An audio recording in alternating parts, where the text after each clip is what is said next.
Ano ba? Ang kulit mo, wala nga si ate. Umalis ka na nga. Saan nga siya nagpunta? At saka ba't parang bigla na lang siya nawala? Ni hindi man lang niya ako kinakausap. Tumatawag ako pero hindi niya ako sinasagot. Ano, galit ba sa akin ate mo? Iniiwasan ba niya ako?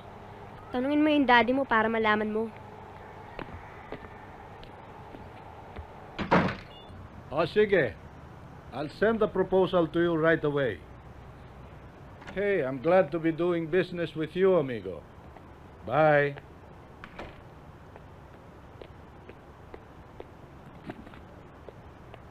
How dare you? This is about that Annie girl, right? I didn't think you'd stoop that low. Well, you know I will do anything to get what I want. Well, not this time. Dahil kahit anong mangyari, hindi ako papayag na paghiwalayin mo kami ni Annie. Oh, yeah? Pag ipinagpilitan mo yung gusto mo, mapipilitan akong tanggalin ka sa lahat ng negosyo natin.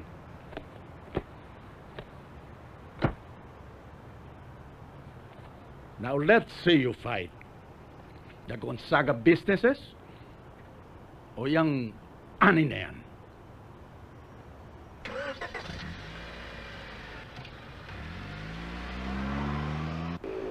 Natutuwa naman ako at bumalik na sa work ang madir mo at si Lola Caray. Feeling ko magiging jobless na ang dalawang majujonta. Pero friendship, sayang si Fernando, no? Parang mapapakanta ka na lang, Fernando. Mayaman na, gwapo pa. Matapobre nga lang ang father. Dapat nag-hire tayo ng killer para matsugi ang father niya. Tisin sana ngayon, magkasama kayo sa Amerika ni Fernando. Bakit? Nasa Amerika na si Fernando? Ay, hindi ko ba naikwento sa'yo? O, ito makinig ka. Nagkita kami ni Ogie kahapon sa Starbucks. Ay, syempre ako, Starbucks na lang ako, di ba? At mocha fraps ang in-order ko. Kasi alam mo sa Starbucks, ang daming cute. At in fairness, maraming nakakakilala pa rin sa akin. DJ, Oh. yung kay Fernando. Oh yeah, yung kay Fernando, right. Oo.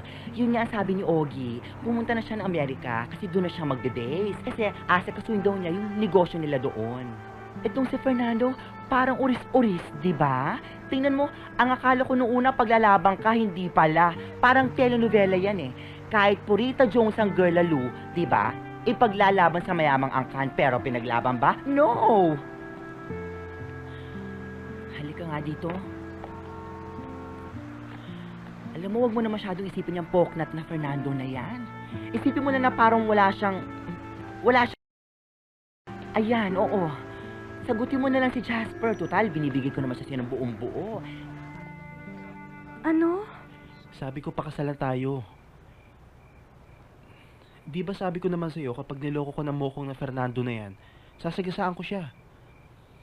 Kaso sabi ni TJ, nasa Amerika raw siya eh. Kaya yung isang pangako ko na lang tutuparin ko sa'yo. Na kapag iniwan ka niya, nandito lang ako. Hindi kita iiwan. Hindi kita sasaktan. Pero Jasper, hindi naman sa... O ano, kaibigan mo lang ako. Doon naman talaga nagsisimula yun eh. Diba? Sabi nga nila, yun daw ang magandang simula. At saka, mabilis mo siya makakalimutan kapag kasal na tayo. Ani. Sige na, pumayag ka na. Pakasal na tayo.